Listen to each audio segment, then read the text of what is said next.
J.Robert Oppenheimer, a name forever etched in history. He is known as the father of the atomic bomb. His story is one of brilliance, ambition, and ultimately, deep moral conflict. Oppenheimer's journey takes us from the tranquil halls of academia to the heart of one of the most consequential scientific endeavors in human history. Born in New York City in 1904, I displayed a prodigious intellect from a young age.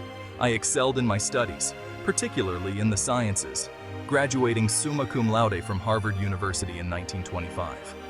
My thirst for knowledge led me to pursue graduate studies in physics, a field that would come to define my life's work. Oppenheimer's path to becoming the father of the atomic bomb was not without its twists and turns. It was a path paved with both groundbreaking scientific discoveries and profound ethical dilemmas. His story serves as a cautionary tale, reminding us of the immense power of science and the weighty responsibility that comes with wielding it. Oppenheimer's early academic journey wasn't without its bumps. As a young doctoral student at the University of Göttingen in Germany, he found himself struggling to cope with the demands of experimental physics. His true passion lay in theoretical physics, a realm where his mind could roam freely among abstract concepts. It was during this time that Oppenheimer sought my advice. Recognizing his theoretical prowess, I suggested he focus on theoretical physics. This guidance proved pivotal, leading him to the University of Cambridge and later to the Institute for Theoretical Physics in Copenhagen, where he thrived under my mentorship. These formative years in Europe exposed Oppenheimer to some of the most brilliant minds in physics, shaping his approach to scientific inquiry. He formed close relationships with fellow physicists, engaging in lively discussions and debates that would lay the foundation for his future work. Europe had ignited in Oppenheimer a passion for physics that would change the world. In 1927, Oppenheimer achieved a significant milestone, earning his doctorate from the University of Göttingen under the supervision of Max Born. Born, a pioneer in quantum mechanics, recognized Oppenheimer's exceptional abilities, praising his speed and insight. This marked the beginning of Oppenheimer's ascent as a rising star in the world of physics. During his time in Europe, Oppenheimer also crossed paths with Isidor Isaac Rabi, another brilliant physicist, who would become a lifelong friend and colleague. Their shared passion for physics forged a bond that would endure through decades of scientific collaboration, personal triumphs, and national crises. Together, they would go on to make significant contributions to the world of physics. Oppenheimer's time in Europe was a period of immense intellectual growth and personal transformation. He immersed himself in the world of theoretical physics, publishing groundbreaking papers that cemented his reputation as a leading thinker in the field. His work explored the frontiers of quantum mechanics, laying the groundwork for future discoveries that would reshape our understanding of the universe. In 1929, Oppenheimer returned to the United States, accepting a prestigious faculty position at the California Institute of Technology, or Caltech. He was eager to share his knowledge and passion for physics with a new generation of scientists. His return marked the beginning of a pivotal chapter in his life, one that would see him rise to prominence in the American scientific community. Oppenheimer's time at Caltech was marked by intense intellectual activity. He quickly established himself as a brilliant and demanding teacher, attracting a devoted following of students eager to learn from the master. His lectures were legendary, blending complex theoretical concepts with a charismatic delivery that captivated his audience. Beyond his teaching duties, Oppenheimer also played a key role in establishing the University of California at Berkeley as a leading center for theoretical physics. His collaboration with Ernest O. Lawrence, a pioneering experimental physicist at Berkeley, proved particularly fruitful. Together, they would push the boundaries of nuclear physics, unknowingly setting the stage for the Manhattan Project. Section 5. The Looming Shadow of Nuclear War. The year 1938 brought with it a discovery that would cast a long shadow over the world: nuclear fission.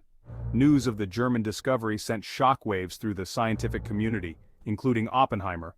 He understood the implications of splitting the atom, recognizing its potential to unleash unimaginable destructive power.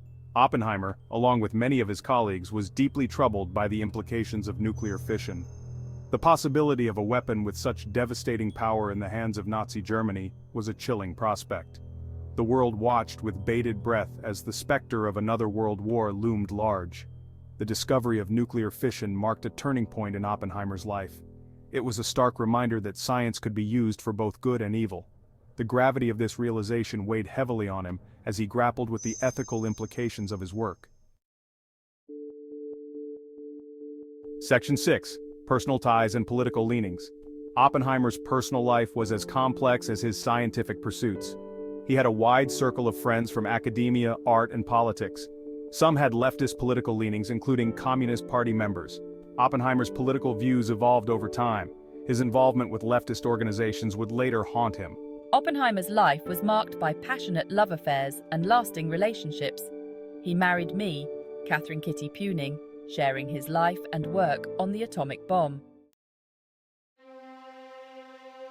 Section 7. The Manhattan Project, a race against time. With the outbreak of World War II, the United States government, driven by the fear that Nazi Germany was developing atomic weapons, launched the Manhattan Project. This top-secret program, spearheaded by General Leslie Groves, had a single urgent goal to build an atomic bomb before the Nazis did. Recognizing Oppenheimer's brilliance and leadership qualities, I appointed him as the scientific director of the Manhattan Project. It was a position of immense responsibility, one that would test Oppenheimer's intellect, his leadership skills, and his very soul. Oppenheimer threw himself into the project with characteristic intensity. He understood the stakes, recognizing that the fate of the world might very well hinge on the success or failure of the Manhattan Project. He would lead a team of brilliant scientists in a race against time, a race with the potential to reshape the world. Section 8. Assembling the minds facing the unknown. The Manhattan Project brought together the brightest scientific minds from across the United States and beyond, all united by a common purpose: to harness the power of the atom. Oppenheimer played a pivotal role in assembling this extraordinary team, recruiting physicists, chemists, engineers, and mathematicians, each a leader in their respective fields. The challenges they faced were unprecedented. They were venturing into uncharted scientific territory, working with a substance, plutonium, that was so new, so little understood, that it had to be handled with the utmost care.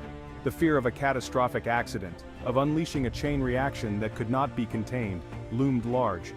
Despite the immense pressure and the ever-present danger, the scientists of the Manhattan Project persevered. They worked tirelessly, driven by a shared sense of purpose and a deep understanding of the stakes involved. Their work would culminate in a momentous event, one that would forever alter the course of human history. Section 9. From Trinity to Tragedy, the Dawn of the Atomic Age. July 16, 1945, marked a pivotal moment in human history. In the desolate landscape of the New Mexico desert, the Trinity test, the first ever detonation of an atomic bomb, took place. The blinding flash, the mushroom cloud that rose miles into the sky, these were testament to the unimaginable power that had been unleashed. Now I am become death, the destroyer of worlds. It was a moment of triumph, but also a moment of profound moral reckoning. The world had entered the atomic age.